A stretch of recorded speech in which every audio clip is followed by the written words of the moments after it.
지난 주말이었습니다. 원자력 연구원의 핵폐기물 저장고에서 발생한 화재 사고 연속해서 보도해드리고 있는데요. 축소 의혹이 불거지고 골든타임을 놓치는 등 원자력 연구원 안전에 총체적 부실이 드러나고 있습니다.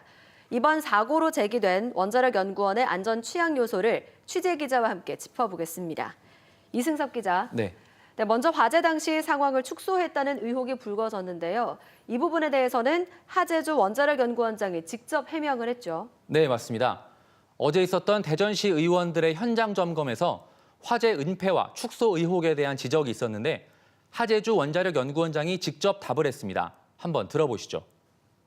정확하게 기록된 시간을 그때 제대로 이야기를 하지 않고 거기에 현장에 있던 사람이 대충 시계 보고 그때 몇 시쯤 왔습니다라고 그냥 이렇게 대답한 것이 언론에 나는 바람에 축소 의혹은 부정했지만 원장의 답변을 들으면 화재 당시에 얼마나 우왕좌왕했는지 짐작할 수 있습니다.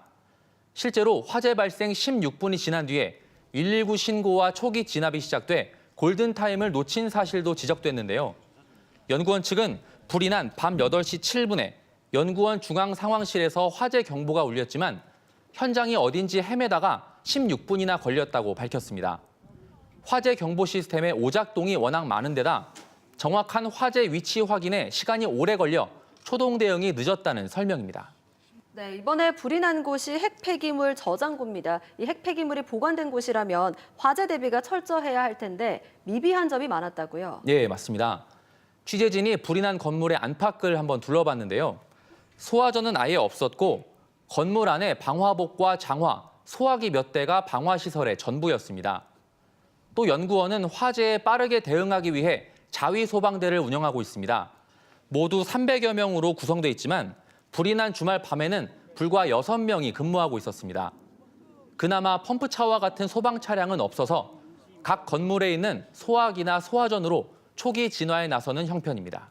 네, 정말로 방화시설이 부족하군요. 그런데 이번 화재처럼 원자력 연구원에서 사고가 생길 때마다 대전 시민들은 크게 불안해하고 있습니다. 이건 연구원의 대처에 좀 문제가 있는 건 아닐까요? 네, 원자력 연구원에 대한 불신이 아무래도 크기 때문인데요. 네. 이 같은 불신은 연구원이 자초한 측면이 큽니다. 지난해 초 원자력 연구원에서는 방사성 폐기물을 몰래 내다버리고 허가 없이 묻거나 태우는 황당한 사건이 발생했습니다. 무려 6년간 지속된 이런 불법은 내부 직원의 폭로로 세상에 드러나게 됐는데요. 연구원은 잘못을 인정하기보다는 일부 직원의 일탈로 몰아갔습니다. 2년 전에는 사용 후 해결료 1,600여 개를 30년 동안 반입하고도 쉬쉬한 사실이 드러나 시민들이 또다시 불안에 떨어야 했습니다. 또 2011년에는 연구원 내부에 방사선 100색 비상이 발령됐고 2007년에는 국제원자력기구 IAEA의 핵 사찰용 농축 우라늄 0.2g이 든 시료 상자를 잃어버렸습니다. 핵물질을 다루는 국가기관이라고 보기 어려운 사건 사고가 이어졌고 그때마다 연구원 측은 축소와 은폐로 대응했습니다. 많은 시민이 더 이상 원자력 연구원을 믿을 수 없다고 입을 모으는 이유입니다.